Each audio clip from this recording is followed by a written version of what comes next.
Salut! Alors, as-tu apprécié la chanson que Claudine t'a interprétée la nuit dernière? Que Dieu continue de bénir sa fille en lui permettant de partager des chansons qui élèvent l'âme et qui invitent à la réflexion. Alors ce matin, nous lirons dans le livre de Genèse chapitre 3, le verset 10. Mais juste avant, implorons la présence de Dieu parmi nous. Notre Seigneur, notre Dieu, merci. Merci d'avoir ouvert nos yeux ce matin.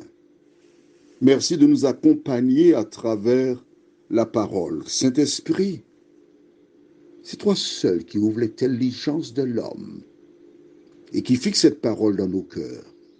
Merci de nous accompagner. Au nom de Jésus et pour ta gloire éternelle. Amen.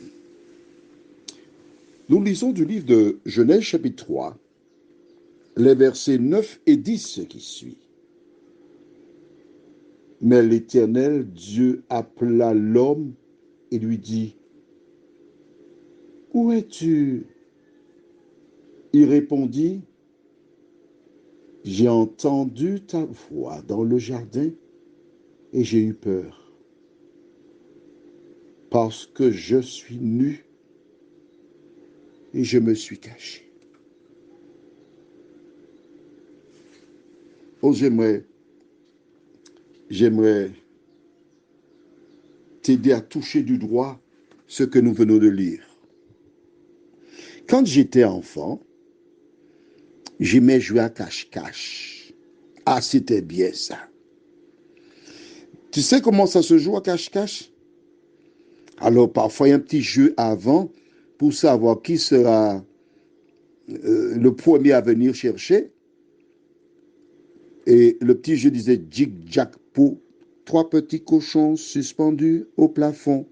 Tirez-lui la queue, il pondra des œufs. Combien en voulez-vous?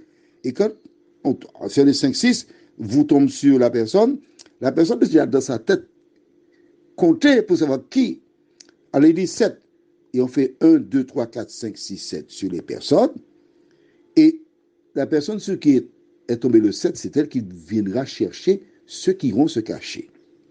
Là, on s'amuse. Le jeu consiste à rester bien caché, ne pas se faire retrouver, parce que si on te retrouve au premier, c'est toi qui devras chercher les autres. Et j'étais très fort pour trouver de belles cachettes. Il y a 2 types de cachettes. Alors pourquoi j'ai raconté cela? Je rappelle que je souhaite que tous ces audios soient à la portée des enfants, des jeunes, des adultes. Et je mets un peu de poivre, de piment et de très peu de sel, hein, parce que c'est pas bon pour l'hypertension artérielle, pour que tout le monde s'y trouve et qu'on ne se perde pas.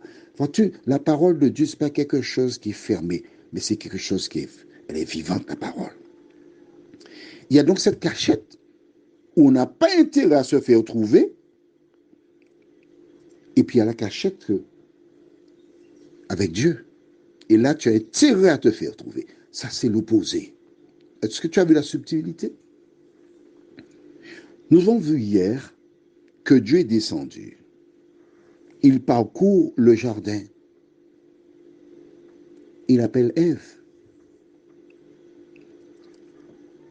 Il sait ce qu'ils ont fait. Il appelle Adam aussi. Ils savent qu'ils ont fait mal. Ils attendent avec appréhension la fin de la journée parce qu'ils savent que Dieu passe les voir à ce moment-là.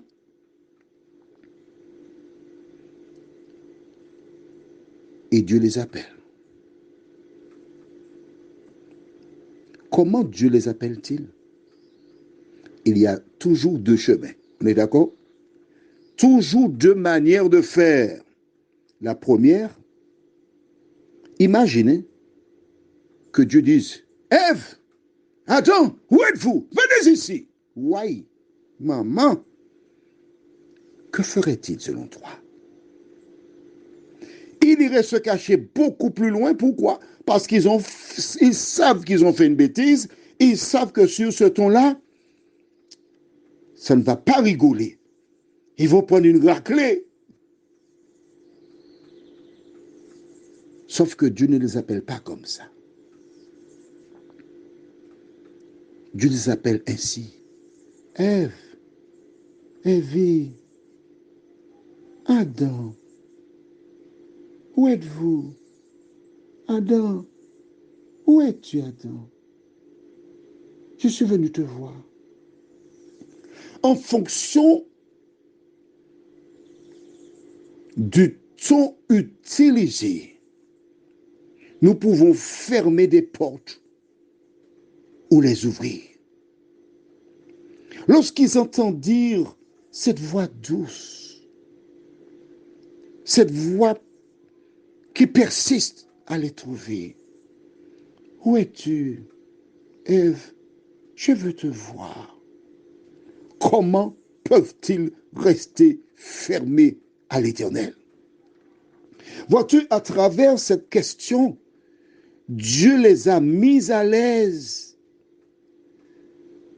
Ils savent que Dieu sait ce qu'ils ont fait. Ils le savent. Malgré ça, il parle ainsi.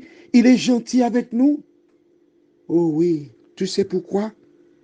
Parce que Dieu est amour. Dieu part à la recherche. Dieu est parti à ta recherche. Et il n'a qu'une seule chose en tête. Toucher ton cœur. T'interpeller. Et lorsqu'ils ont entendu cette voix, la manière qu'il s'est exprimé, Dieu a posé la question seulement, où es-tu? Quelle devait être la réponse d'Adam? Seigneur, je suis ici. Mais ce n'est pas ce qu'il fait. La voix de Dieu est si douce, si belle. Elle le met en confiance. Et que fait-il? Je lis la totalité pour que tu touches du doigt. Il répondit, j'ai entendu ta voix dans le jardin et j'ai eu peur parce que je suis nu et je me suis caché. Quelle était la réponse? Je suis ici. Et attendre pour répondre aux autres questions que Dieu poserait. Mais non, il dit toute la vérité de trait. J'ai entendu ta voix dans le jardin et j'ai eu peur. J'ai été me cacher. Peux-tu noter avec moi que lorsque l'ennemi arrive pour t'inciter à faire le mal, qu'il provoque chez toi quoi? La peur, la crainte de Dieu et t'invite surtout à fuir loin de Dieu. Tu as fait quelque chose que tu ne devrais pas. Tu vas te cacher. Tu as peur des gens. Tu crains leur regard. Tu es peut-être en prison. Et là, tu prends conscience des conséquences de tes actes. Tu as peur. Mais je voudrais te dire que le Créateur des cieux et de la terre, quel que soit le lieu où tu pourrais te camoufler, il n'abandonne jamais. Il part à la recherche de celles et ceux qui ont violé sa parole parce qu'il les aime. Prions. Seigneur, Adam n'a pas tergiversé ni perdu de temps. Il n'a pas cherché d'autres cachettes. Non. Dès qu'il a entendu ta voix, il a répondu. Seigneur, nous tous sur cette terre, nous avons en nous le péché